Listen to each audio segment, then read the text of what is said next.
This is cinema. This is cinematic experience. There are only two things in this world that can bring people together, sports and cinema. So what happens when you make a movie on sports and do it right? You get F1. So what is this movie about? F1 follows the story of Sonny Hayes, played by Brad Pitt, who makes a comeback to F1 racing after 3 decades, when his old friend / rival approaches him to play for his own team Apex GP. How an old-timer like Sonny deals with this new F1 racing and a rookie partner and his inner demons and desires forms up the story of this movie. So let's discuss the goods and bads of this movie so you can ultimately decide whether if you want to watch this movie on big screen or not. The good. It feels real yet stylized. Throughout this movie, director Joseph Kosinski shows F1 racing in a very stylized way. The glamour, the fame, and the music playing in the background all makes it seem like pretty classy. But when the racing hits the tracks, you will be surprised of how real it looks. You can feel every speed, every turn, every break, and the sound composition is the cherry on the top. The shots keep transitioning from how F1 is broadcasted in real life to Kosinski's own filmmaking style. The characters. Even in a movie about racing, you can't spend the whole movie showing racing. You have to spend time with the characters, and if the characters are not interesting enough, you will lose the audience, no matter how exhilarating the racing is. Thankfully, every character in this movie is likable enough that you feel like spending time with them. But the dynamics this movie creates with its different characters is what makes this even more enjoyable. The partnership of young rookie Joshua and old-timer Sonny,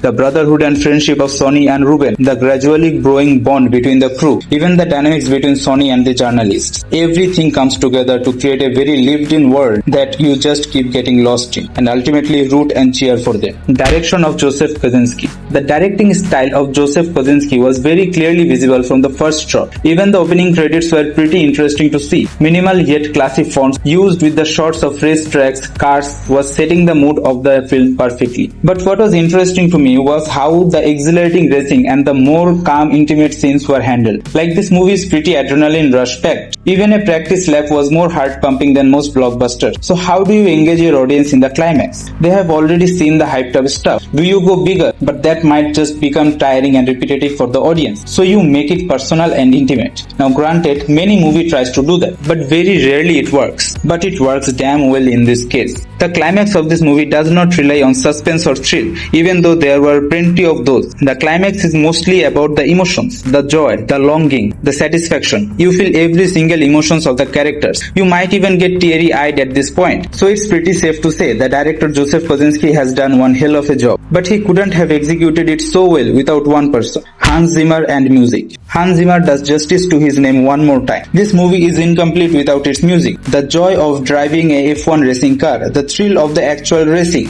the sounds of victory, everything was perfectly portrayed in the music. There are 6 songs in this movie, each used perfectly throughout the movie. But my favorite was Ed Sheeran's Drive, which brings me to the lead of this movie, Brad Pitt. This guy looks fit as hell in this movie. Even in his 60s, he just oozes charm every scene he is in. In a scene, Brad Pitt is entering the track in a casual outfit with bags in his back. Even that looks cool. With Sonny Hayes' backstory shown in this movie, you might even say he is playing himself. So his portrayal seems pretty natural. Brad Pitt definitely makes this movie much more enjoyable with his charming presence.